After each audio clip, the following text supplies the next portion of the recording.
বচন বেদ পাঠশালা, রীতি দুয়ার দাও খুলে করো শ্রবণ, প্রভুরই এই বচন বেদ পাঠশালা।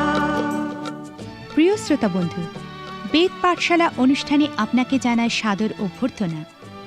আজ আপনি কি জীবনে স্বর্গীয় শান্তি লাভ করতে চান? আত্মিকভাবে ঈশ্বরের সান্নিধ্য লাভ করতে চান? তাহলে অবশ্যই শুনুন আজকের অনুষ্ঠান বেদ পাঠশালা। প্রিয় শ্রোতা বন্ধু, বেদ পাঠশালা অনুষ্ঠানে আপনাকে স্বাগত জানাই।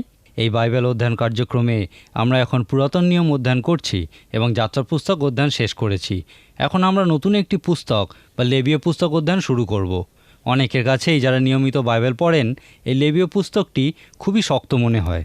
একজন ধনী মহিলা ছিলেন যিনি একসময় ভক্ত বিশ্বাসীতে পরিণত হয়েছিলেন। তিনি বলেছিলেন, যদি তার মতো কোনো ব্যক্তির কাছে সুসমাচার প্রচার করতে হয় তাহলে বাইবেল থেকে কোনো পুস্তকের অধ্যায় বা পদের উল্লেখ না করাই ভালো, কারণ তা তাদের কাছে প্রায় অর্থহীন। তিনি বলেছিলেন, আমি 8 বছর বিশ্বাসী হয়েছি, কিন্তু এখনও পর্যন্ত জানি না লেবীয় কে। লেবীয় কথাটির অর্থ পুরোহিতদের সহিত সম্পর্কযুক্ত হওয়া বা তাদের অধিকারভুক্ত হওয়া।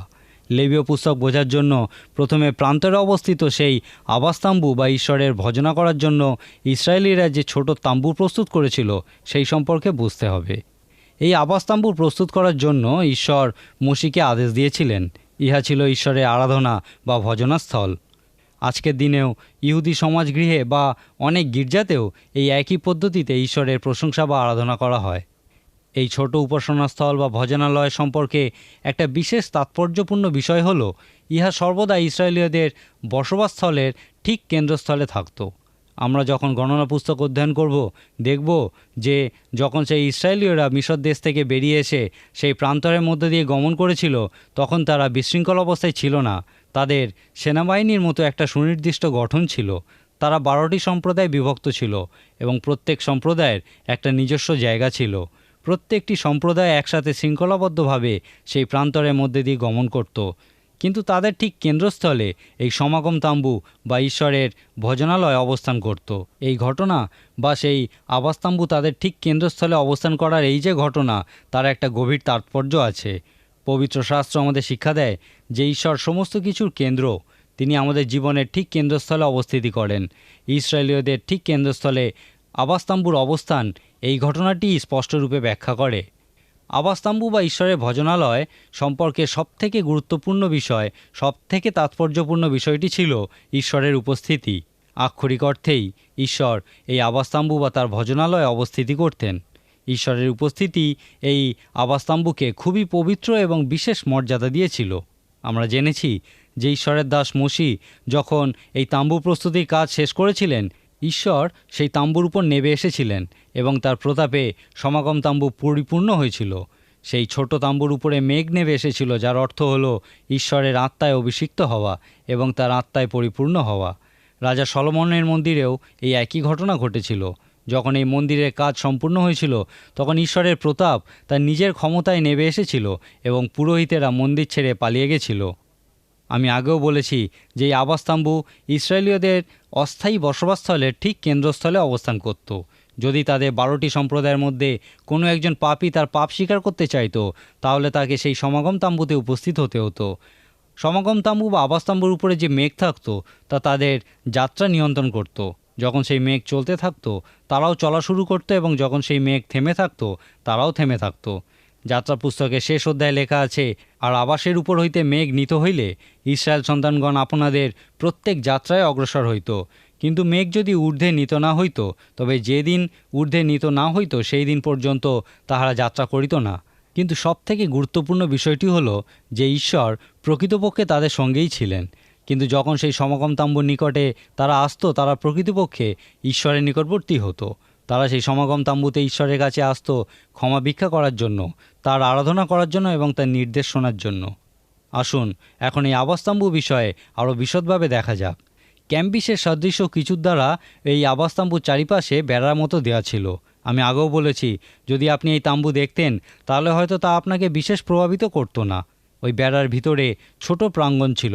পরবর্তীকালে যখন সলোমনের মন্দিরের প্রতিষ্ঠা হয়েছিল তখন ওই মন্দিরের প্রাঙ্গণটি ছিল প্রায় 5.5 হেক্টর জমি জুড়ে, এবং যীশুখ্রিস্ট এই প্রাঙ্গণ থেকেই সেই সমস্ত পোদ্দারদের এবং যত লোক সেখানে ক্রয় বিক্রয় করছিল তাদের প্রত্যেককেই তাড়িয়ে দিয়েছিলেন।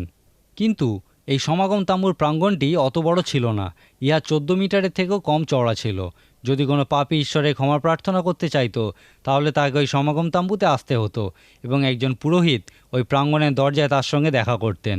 সমাগম তাঁবুর বা আরাধনা করার জন্য যে তাঁবু তারা স্থাপন করেছিল তার ভিতরে যে সমস্ত জিনিসপত্র ছিল সেগুলিরও বিশেষ তাৎপর্য ছিল।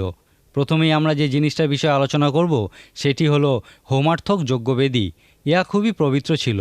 এই যজ্ঞবেদীর উপরে সর্বদা একটা জায়গার উপরে আগুন জ্বালিয়ে রাখা হতো। এই যজ্ঞবেদীটি রাখার উদ্দেশ্য ছিল যে একজন পাপী লোক যখন কোনো পশু বলি দেবার উদ্দেশ্যে নিয়ে আসতো এবং সেটা লেবীয় পুস্তকে বর্ণিত নিয়মানুসারে বলি দেওয়া হতো, তারপর সেই পশুটিকে ওই যজ্ঞবেদীর উপরে রাখা হতো। সেই পাপী লোকটিকে সমাগম তাঁবুর প্রাঙ্গণের দরজায় দাঁড়িয়ে থাকতে হতো। সে কখনোই তাঁবুর ভিতরে প্রবেশ করত না। পুরোহিত তার বদলে তাঁবুতে ঢুকত। প্রথমত পুরোহিত সেই পশুটিকে যজ্ঞবেদীর উপরে রাখত এবং সেটিকে আগুনে দগ্ধ করত। যখন সেই হোম বলির ধোঁয়া ঈশ্বরের কাছ পর্যন্ত উঠত তখন সেই পুরোহিত অন্য আরেকটি জিনিসের দিকে যেতেন যেটাকে প্রক্ষালন পাত্র বলা হয়। এটি ছিল একটি প্রশস্ত উন্মুক্ত জলপাত্র এবং অবশ্যই ইহা খুবই সুন্দর দেখতে ছিল। এই জলপাত্রে বা প্রক্ষালন পাত্রে সেই পাপীর পক্ষে পুরোহিত নিজেকে আনুষ্ঠানিকভাবে সূচি করতেন। এই ভজনালয়ে 2টি ভাগে বিভক্ত ছিল। সেখানে একটা বাইরের দিকের ভাগ ছিল যাকে পবিত্রস্থান বলা হতো।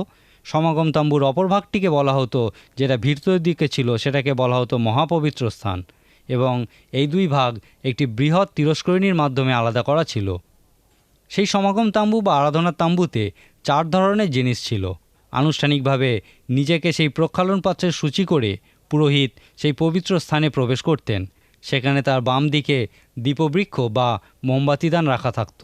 এই মোমবাতিদানটিরও বিশেষ তাৎপর্য ছিল। ইহা ঈশ্বরের সেই প্রকাশিত সত্যের যা তিনি তার বাক্যের মাধ্যমে তার লোকেদের কাছে প্রকাশ করেছিলেন তার প্রতিনিধি স্বরূপ ছিল। অবশ্য তারা হয়তো ঈশ্বরের কাছে পৌঁছানোর এই পদ্ধতি সম্পর্কে কিছুই জানতে পারতেন না যদি না ঈশ্বর তার বাক্যের মাধ্যমে তাদেরকে তা জানাতেন। তাই সেই পুরোহিত ওই মোমবাতি দানের সম্মুখে ঈশ্বর সেই পাপী যে প্রাঙ্গণের দরজায় দাঁড়িয়েছিল তার জন্য যে সত্য প্রকাশ করেছিলেন সেই প্রকাশিত সত্যের জন্য ধন্যবাদ দিতেন। এই সত্য সেই পাপীর কাছে কিভাবে রক্ষা পাওয়া যায় এবং কিভাবে ঈশ্বরের সহভাগিতায় আসা যায় তা প্রকাশ করেছিল। সমাগম তাঁবুর ভিতরে দক্ষিণ দিকে একটা মেজ রাখা ছিল এবং ওই মেজের উপরে সদাপ্রভুর সম্মুখে রুটি রাখা থাকত। ইহা মান্না বা ঈশ্বর প্রদত্ত খাদ্যের মতো একই প্রতীকচিহ্ন বহন করত যে আমাদের প্রত্যেক দিনের আহার ঈশ্বরের পক্ষে যোগানো সম্ভব। ঈশ্বর প্রত্যেক জীবিত প্রাণীর আকাঙ্ক্ষা পূর্ণ করতে পারেন এবং ইহাই ছিল এই মেজের উদ্দেশ্য। এরপর আবাসতাম্বুতে তিরস্করণীর সম্মুখে একটা স্বর্ণবেদী রাখা থাকত এবং তার উপর সুগন্ধি ধূপ জ্বালা থাকত। ইহার সামনে দাঁড়িয়ে পুরোহিত সেই বাইরে দাঁড়ানো পাপীর জন্য প্রার্থনা করতেন। বছরে একবার প্রত্যেকে ওই সমাগম তাঁবুর চারিপাশে জড়ো হতো। এই সময় মহাপুরোহিত সেই মহাপবিত্র স্থানে সমস্ত মানুষের পাপের জন্য রক্তের বলি দেবার জন্য প্রবেশ করতেন, কিন্তু ইহা বছরে মাত্র একবার হতো এবং বাকি দিনগুলি পুরোহিত সেই সুগন্ধি ধূপের বেদি পর্যন্ত যেতেন। আসুন এখন আমরা আরও গভীরভাবে এই তাৎপর্যপূর্ণ বস্তুগুলিকে পর্যবেক্ষণ করি। ইহা খুবই প্রয়োজনীয়, কারণ তাদেরকে সেই প্রান্তরে যাত্রাকালে এই সমস্ত বস্তুগুলি বহন করে নিয়ে যেতে হয়েছিল। আমরা প্রথমেই যে যজ্ঞবেদীটি দেখেছি সেটা প্রকৃতপক্ষে নতুন নিয়মের সুসমাচার প্রচার করে। সমস্ত আবাসতাম্বু এবং তার মধ্যেকার সমস্ত বস্তু সকল যীশুখ্রিস্টের চিত্র প্রদর্শন করে। যীশুখ্রিস্ট যখন বলেছিলেন মসিহ আমার বিষয়ে লিখেছিলেন, তিনি তখন এই আবাসতাম্বুর বিষয়ে বলতে পারতেন। এই যজ্ঞবেদী আমাদেরকে যীশুখ্রিস্টের মৃত্যু বিষয়েও বলে। এই যজ্ঞবেদীর উপরে যত পশুর বলি উৎসর্গ করা হয়েছিল তার সমস্ত কিছুই পূর্ণতা প্রাপ্ত হয়েছিল যীশুখ্রিস্টের ক্রুশীয় মৃত্যুর দ্বারা। তাই এই যজ্ঞবেদী আমাদেরকে যীশুখ্রিস্টের ক্রুশের কথা বলে। ইহা বলে বলি উৎসর্গ ব্যতি রেখে কখনোই আপনি পবিত্র ঈশ্বরের কাছে যেতে পারেন না। বিনা রক্তপাতে পাপের ক্ষমা পাওয়া যায় না। এই যজ্ঞবেদী আমাদেরকে বলে যে ঈশ্বর পবিত্র এবং ধার্মিক এবং তিনি আমাদেরকেও ওই একই রকম হতে বলেন। কিন্তু তিনি জানেন যে আমাদের নিজেদের চেষ্টায় আমরা কোনোদিনই সেই রকম ধার্মিক ও পবিত্র হতে পারবো না যেন আমাদেরকে আমরা রক্ষা করতে পারি। তাই ঈশ্বর মেষের বেশে পৃথিবীতে অবতীর্ণ হয়েছিলেন এবং নিজেকে বলিরূপে উৎসর্গ করেছিলেন যেন আমরা ধার্মিকতা প্রাপ্ত হই। ঈশ্বর মানুষের জন্য ইহাই করেছেন। ঈশ্বর চান যেন আমরা তাকে বিশ্বাস করি। যখন তিনি আমাদেরকে বলেন, এই যজ্ঞবেদী আমাদেরকে বলে যে ঈশ্বর কে, তিনি কি চান, তিনি কোন বিষয়গুলিকে দোষারোপ করেন, ঈশ্বর কি জানেন তিনি কি করছেন এবং ঈশ্বর আমাদের কী করতে বলেন, এই সমস্ত কিছুই এই যজ্ঞবেদীর মাধ্যমে আমরা জানতে পারি। সংক্ষেপে ইহা দেখায় যে একজন পাপী মানুষ বলি উৎসর্গ ছাড়া পবিত্র ঈশ্বরের নিকটবর্তী হতে পারে না এবং ইহাই যীশুখ্রিস্টের ক্রুশের উপরে আত্মত্যাগ বিশেষ প্রয়োজনীয় করে তুলেছে। এরপরে আমরা দেখি সেই প্রক্ষালন পাত্র যেখানে পুরোহিত সেই পবিত্র স্থানে প্রবেশ করার পূর্বে আনুষ্ঠানিকভাবে নিজেকে সূচি করতেন। আমাদেরকে যা বলে তা পবিত্র শাস্ত্রে বিভিন্ন জায়গায় লেখা আছে। উদাহরণস্বরূপ দেখি লেখা আছে, কে সদাপ্রভুর পর্বতে উঠিবে, যাহার অঞ্জলি নির্দোষ ও অন্তঃকরণ বিমল। ঈশ্বরের সঙ্গে সহভাগিতা হল সমাগম তাম্বুর মূল উদ্দেশ্য। যীশুখ্রিস্ট ঈশ্বরের সঙ্গে সহভাগিতা একটা বড় ভোজের মতো করে দেখিয়েছিলেন। যেমন লেখা আছে, দেখো আমি দ্বারে দাঁড়াইয়া আছি ও আঘাত করিতেছি, কেউ যদি আমার রব শোনে ও দ্বার খুলিয়া দেয়, তবে আমি তাহার কাছে প্রবেশ করিব ও তাহার সহিত ভোজনও করিব এবং সেও আমার সহিত ভোজন করিবে। ঈশ্বর প্রত্যেককেই এই ভোজে আসার নিমন্ত্রণ করেছেন, কিন্তু লোকেরা বিভিন্ন অজুহাতে সেই ভোজে যোগ দেবার নিমন্ত্রণ প্রত্যাখ্যান করেছে। এই প্রক্ষালনপত্র আমাদেরকে সেই ভোজে যোগ দেবার আগে নিজেদেরকে ধৌত পরিষ্কৃত করার কথা বলে। ঈশ্বরের সহভাগিতায় আসার জন্য প্রত্যেককেই ধৌত পরিষ্কৃত হতে হবে, ইহাই সেই প্রক্ষালনপত্র আমাদেরকে বলতে চায়। সেই উপরের কুঠরিতে যীশুখ্রিস্ট তার শিষ্যদের পা ধুয়ে দিচ্ছিলেন। তিনি যখন পিতরের সামনে এলেন, তিনি জানতেন যে পিতর তাকে বাধা দেবে। পিতর বলেছিলেন, প্রভু, আপনি কি আমার পা ধুয়ে দেবেন? যীশুখ্রিস্ট অতিরিক্ত ধৈর্য ও পরম অনুগ্রহের সঙ্গে বলেছিলেন, আমি যাহা করিতেছি তাহা তুমি এক্ষণে জানো না, কিন্তু পরে বুঝিবে। এরপর পিতর বলেছিলেন, আপনি কখনো আমার পা ধুয়ে দেবেন না। এবং যীশুখ্রিস্ট বলেছিলেন, যদি তোমাকে ধৌত না করি তবে আমার সহিত তোমার কোনো অংশ নাই। ইহা একটি মহৎ সত্য। যখন পিতর এই কথা শুনেছিলেন, তিনি বলেছিলেন, প্রভু, কেবল পা নয়, আমার হাত ও মাথাও ধুইয়া দিউন। এক্ষণে যীশুখ্রিস্ট একটি মহান শিক্ষা দিয়েছিলেন। তিনি বলেছিলেন, যে স্নান করিয়াছে পা ধোয়া ভিন্ন আর কিছুতে তাহার প্রয়োজন নাই, সে তো সর্বাঙ্গে শুচি। এখানে তিনি স্নান করার মধ্য দিয়ে সেই পুনর্জন্মের কথা বলেছিলেন। নতুন জন্ম লাভ করার পর যখন আমরা এই জগতের সঙ্গে হাঁটি, আমাদেরও পা নোংরা হয় এবং সেই জন্যই তা প্রতিনিয়ত পরিষ্কার করা প্রয়োজন। আবাসতাম্বুর ভিতরের গুরুত্বপূর্ণ জিনিসপত্রগুলির মধ্যে একটি ছিল সোনার তৈরি দীপবৃক্ষ বা মোমবাতি দান। যখন যাজক বা পুরোহিত ওই দীপবৃক্ষের সামনে দাঁড়াতেন, তিনি স্বীকার করতেন যে ঈশ্বরই হচ্ছেন এই পুস্তকের, যা আমরা এখন অধ্যয়ন করছি, তার উৎস।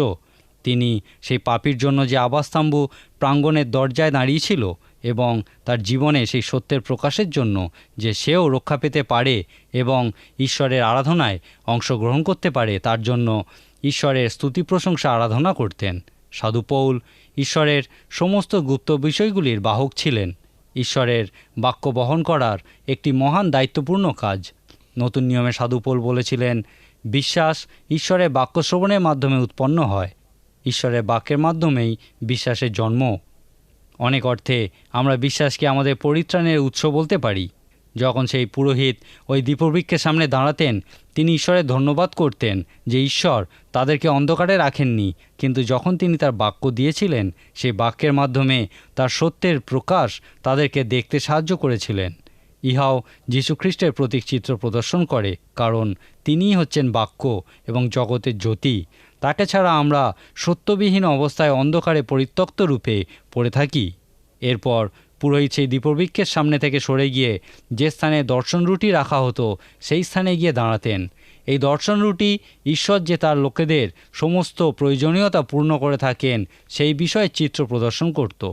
আমরা যাত্রা পুস্তকে এবং গণনা পুস্তকে এই বিষয়ের উল্লেখ বারবার দেখতে পাই। ঈশ্বর চান যেন আমরা কখনো ভুলে না যাই যে একমাত্র তিনি আমাদের জীবন ও সমস্ত শক্তির রক্ষার উপায়।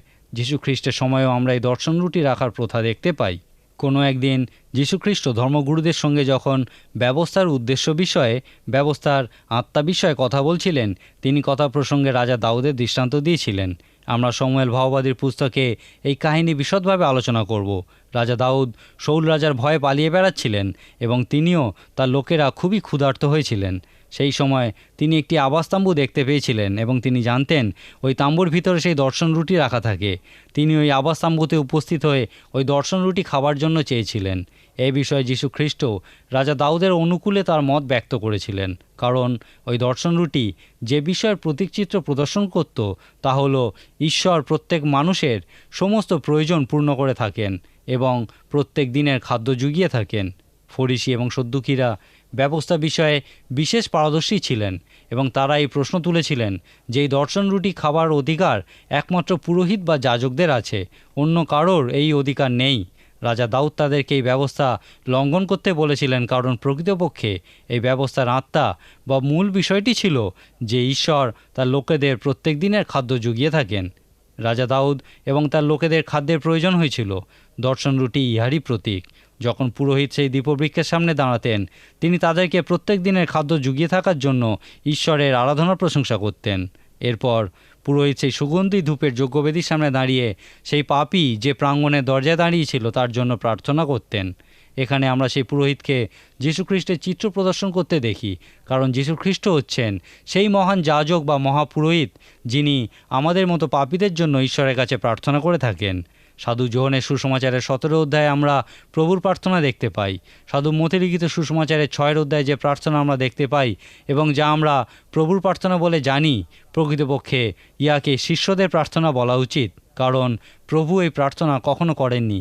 কিন্তু যোহন লিখিত সুসমাচারের 17 অধ্যায়ে আমরা দেখি যীশু খ্রিস্ট নিজের জন্য প্রার্থনা করছেন।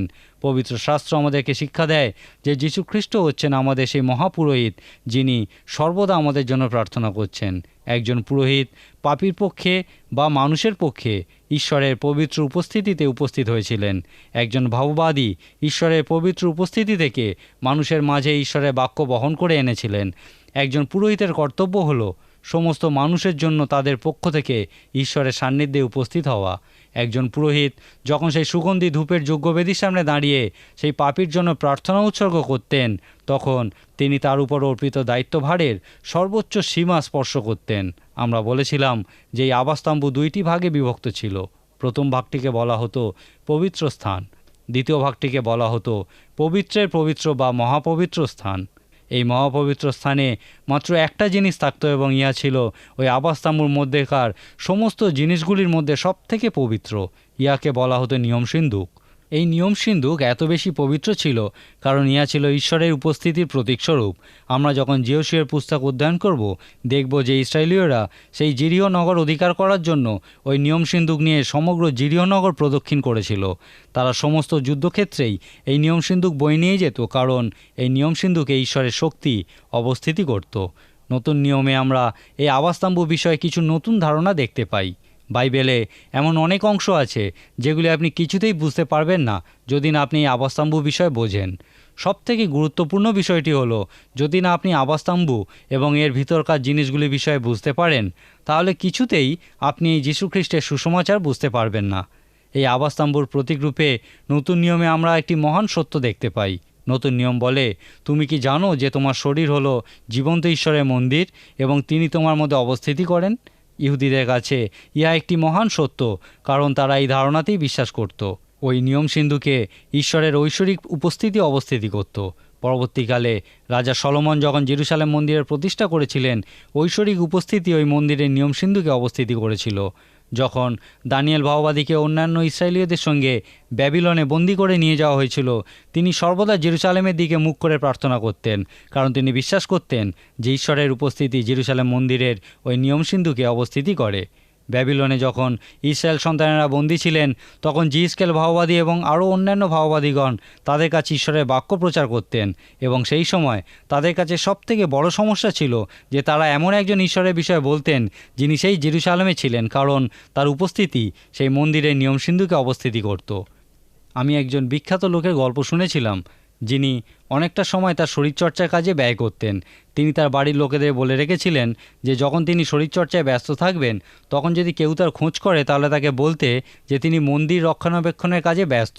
এখানে তিনি মন্দিরের রক্ষণাবেক্ষণ কথাটির মাধ্যমে কি বোঝাতে চেয়েছিলেন? তিনি বোঝাতে চেয়েছিলেন যে আমাদের শরীর হলো ঈশ্বরের মন্দির এবং আমাদের প্রত্যেকেরই এই মন্দির রক্ষণাবেক্ষণ করা উচিত। নতুন নিয়মে আমরা এই সত্যই দেখতে পাই যে যদি আপনি যীশু খ্রিস্টকে অনুসরণ করতে চান, তার শিষ্য হতে চান, তাহলে আপনার শরীর ঈশ্বরের মন্দিরে পরিণত হবে। কিন্তু সেই সময় যখন ইসরায়েলীয়রা প্রান্তরের মধ্যে দিয়ে গমন করছিল তখন সেই নিয়ম সিন্ধুকে ঈশ্বরের প্রতাপ অবস্থিতি করত। ইহাই সেই নিয়ম সিন্ধুককে আবাসতাম্বুর মধ্যেকার সবথেকে গুরুত্বপূর্ণ জিনিসে পরিণত করেছিল। সেই নিয়ম সিন্ধুকের মধ্যে অনেকগুলি জিনিস রাখা থাকতো। সেখানে সেই পাথরের ফলকগুলি রাখা থাকতো যার উপরে 10 আজ্ঞা লেখা ছিল।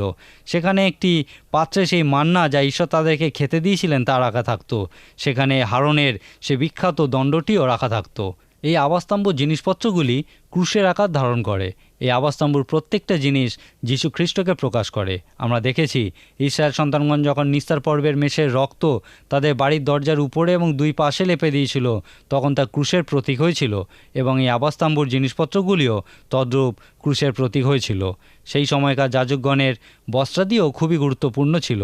আমরা জানি আবাসস্তম্ভর প্রত্যেকটা জিনিসই খুবই তাৎপর্যপূর্ণ ছিল, কিন্তু আমরা এ বিষয়ে বিশদ আলোচনায় যাব না।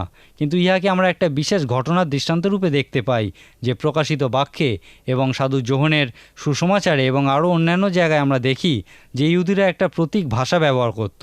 এই বিষয়ে প্রকাশিত বাক্যে আমরা দেখি লেখা আছে, আর দেখো স্বর্গে এক দ্বার খোলা রইয়াছে, আর এক সিংহাসন স্থাপিত, সেই সিংহাসনের উপরে এক ব্যক্তি বসিয়া আছেন।